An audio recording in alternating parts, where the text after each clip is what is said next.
Excuse you. Excuse you. I'll be right back. I gotta grab something to drink.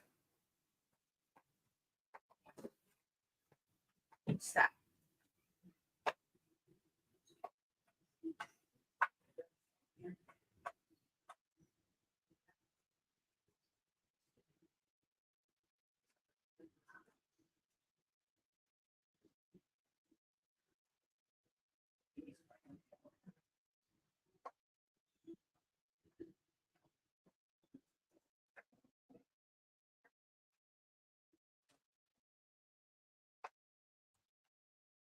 All right, I'm back. Sorry, I had to grab something to drink because I'm feeling some type of way today. Right now. Trying to protect my peace. I'm not doing very well. So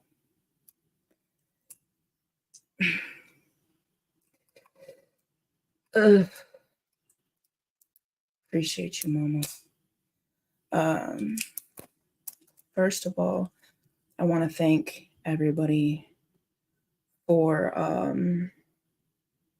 understanding that we're not doing our regular scheduled episode today. Right now, I am feeling under the weather. It has nothing to do with this subject. I woke up. I've been not feeling well for the last few days, and I was hoping it would pass in time to do our actual episode that we were gonna do today with Tanya. And I woke up and I was like, no, I'm still not kosher. And I don't want to risk getting her sick because she's got kiddos at home, and I don't want to risk getting them sick. So that's why we're not doing our regular scheduled episode today. So I appreciate everybody for being cool about that. But to what we're here to talk about. And I want to apologize in advance because I'm going to be very emotional during this talk. Marcellus Williams, Brother Khaliifah, as he is affectionately known within the community, the Islam community.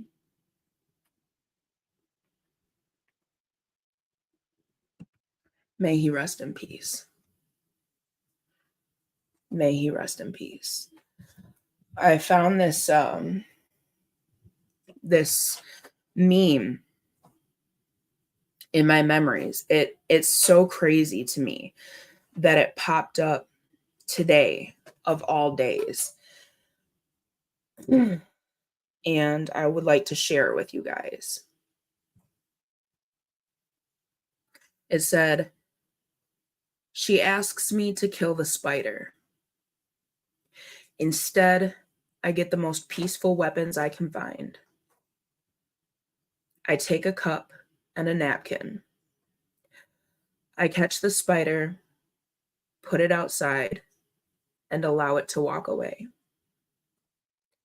If I am ever caught in the wrong place at the wrong time, just being alive and not bothering anyone, I hope I am greeted with the same kind of mercy. Rudy Francisco."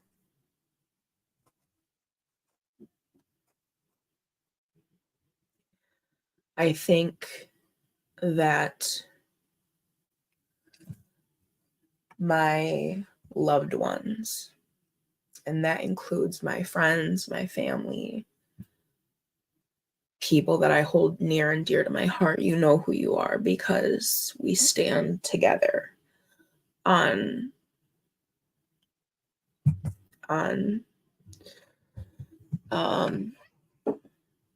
subjects such as this. I think we can all agree that this is something very powerful when it comes to when it comes to the Marcellus Williams situation. That meme moved me so deeply when I read it in my memories this morning, and it was just crazy ironic that it came up today of all days, the day after his execution. I was talking to somebody, I won't say their name because I don't want to put their opinions and beliefs out there without them being able to be on camera and speak for themselves. That's not my place. That's not my business. That's not my job. But we were speaking about how we feel things should play out in Missouri. Mind you, we're both from the Midwest. We're both very close ties to this area. We'll just say that. For those of you who don't know me very well, I grew up in Minnesota. I was born in Wisconsin, left when it was time to go to kindergarten. And from then on up, I grew up in Minnesota. And I hated it. I was very targeted. Granted, I did some dumb shit. But I was targeted for all the wrong reasons. I was very profiled. I grew up in small town Minnesota, in a very, very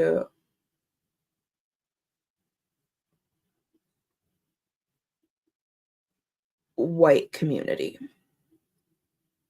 I'm not saying everybody there had, there's my mom with her opinion.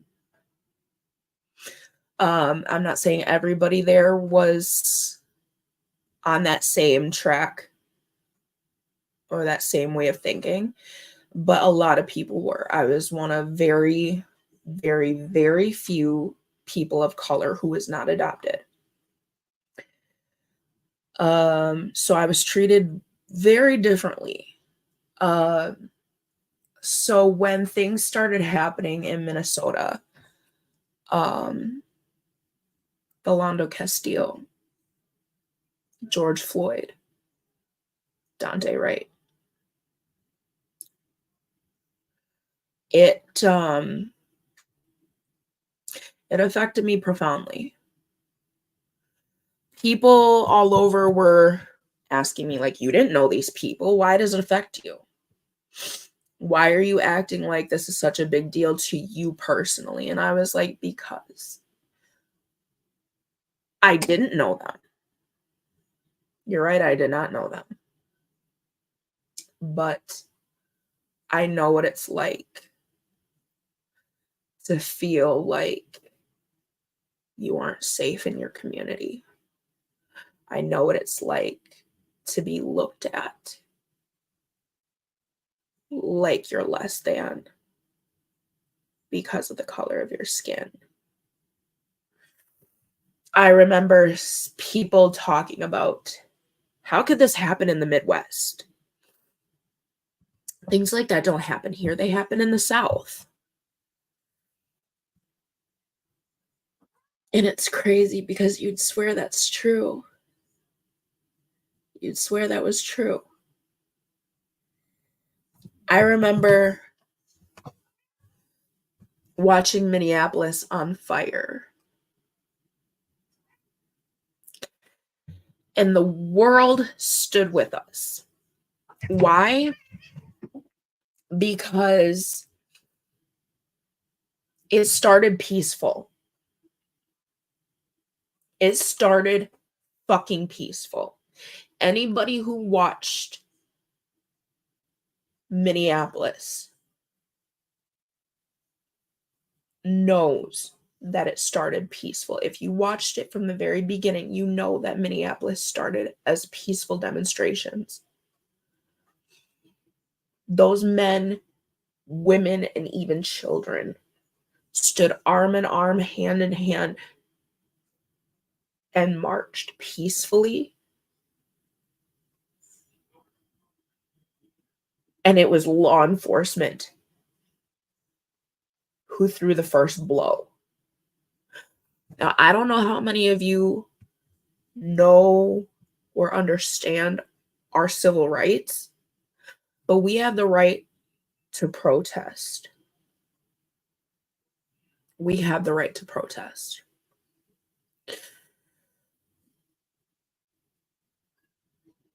So when I watched Minneapolis on fire,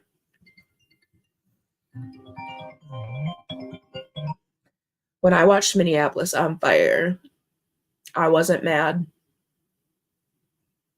My heart hurt for the small business owners who were affected and impacted by the flames.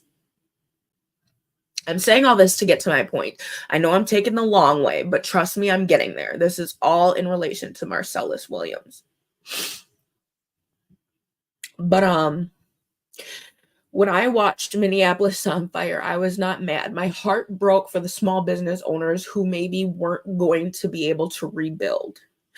But I remember a small business owner, he was a restaurant owner, and he said, I have insurance.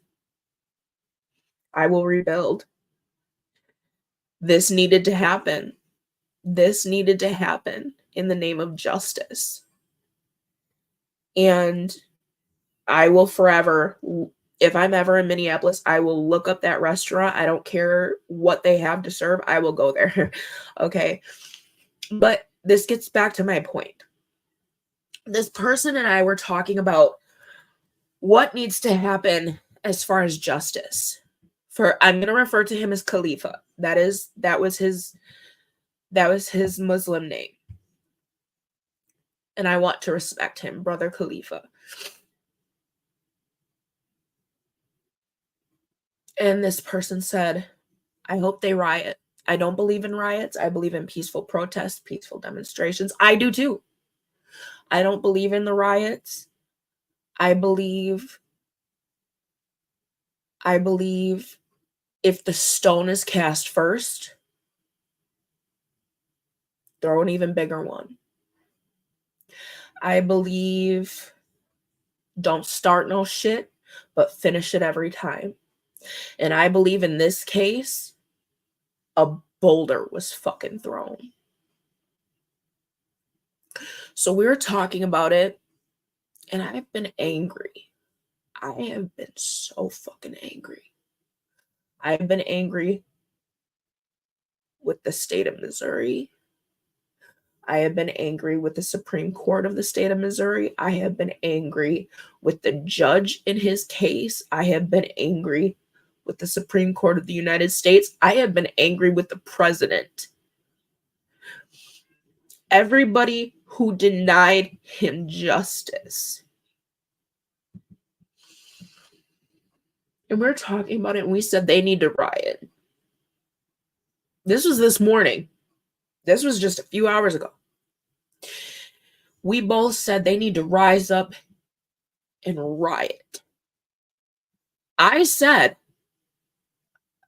y'all know me. I will own my shit. I said they need to burn that place to the fucking ground.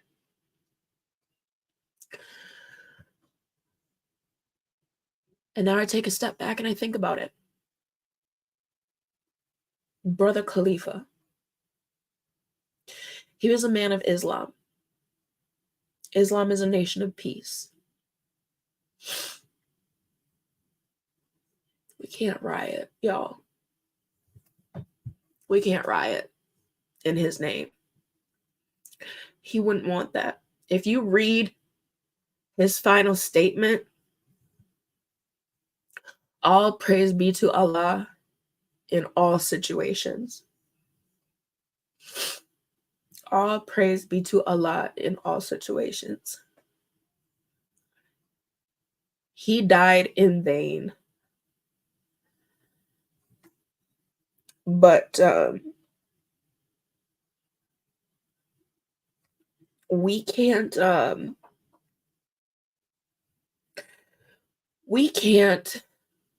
go about causing chaos and violence in the name of a man of peace. We can't do that. We only make him look more like the monster that they painted him to be. We only make people of color look more like the monsters they want us to be. They only make the Nation of Islam look more like the monsters they paint them to be. Rioting is not the answer. It's not. As much as I would love to stick by my words of burn that shit to the fucking ground.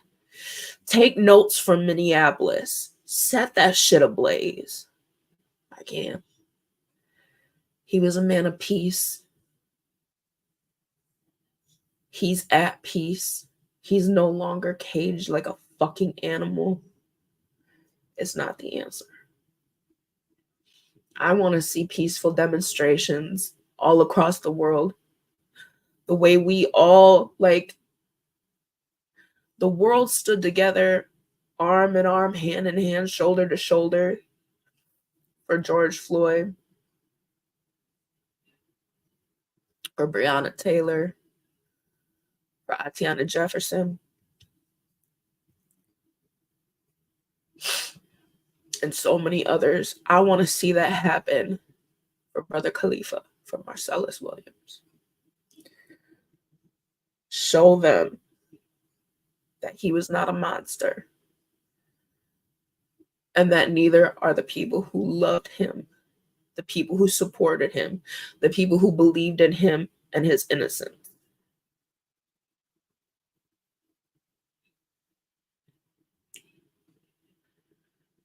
Don't get me wrong now.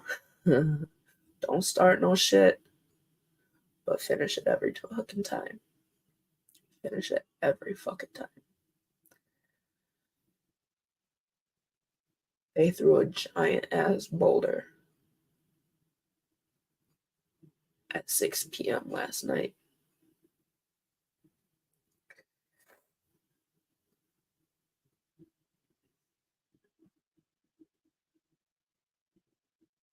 They really did. But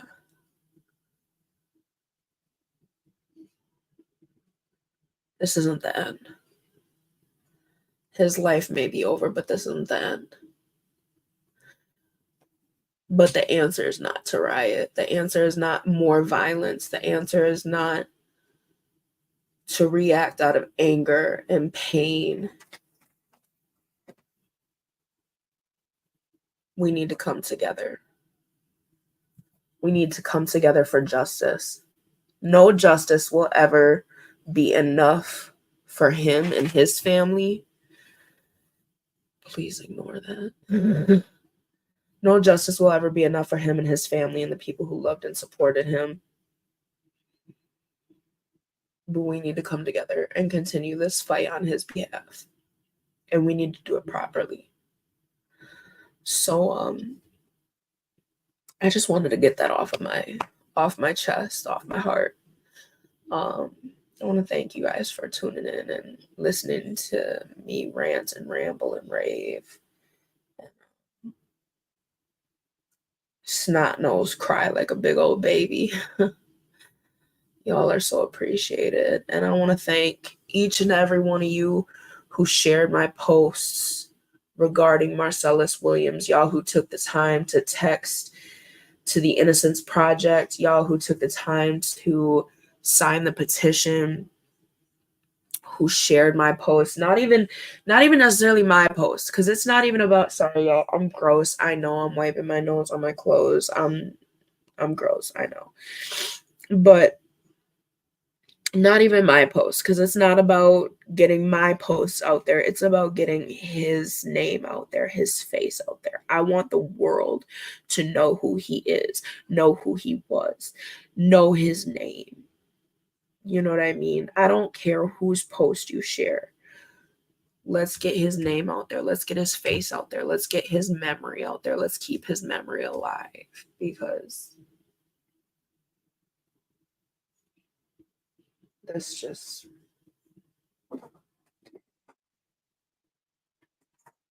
an injustice anywhere is an injustice everywhere. And we're tired of it. We're sick and fucking tired of it. And somebody else on my page had said, again, I'm not gonna say no names. So if y'all are trying to look for these people, y'all gotta go through my page and find the shit yourself. But somebody else had posted like,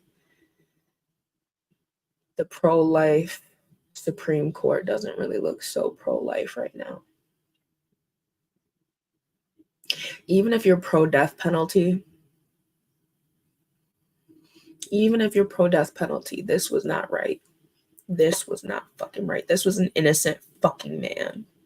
DNA proved he was innocent. The prosecution admitted they got it wrong. The prosecution didn't want him executed. The victim's family didn't want him executed. I don't care what your beliefs are. I don't care if you're pro-life. I don't care if you're pro-death penalty. I don't care. This was wrong on each and every level. And if you can't see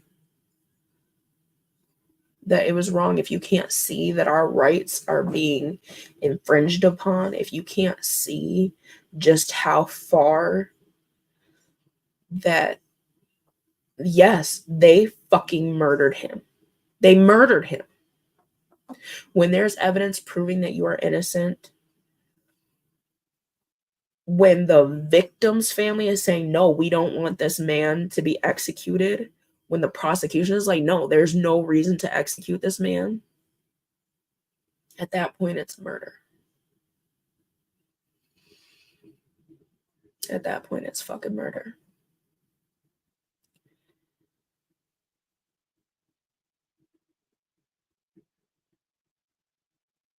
I just hope and I pray and I beg and I plead that one day we as a nation can come together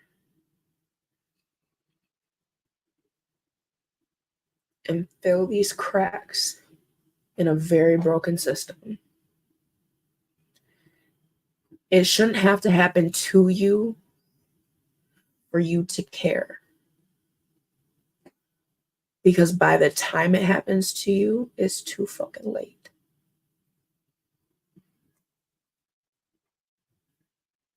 It's too fucking late. Thank y'all for tuning in. I appreciate you and I love y'all fiercely.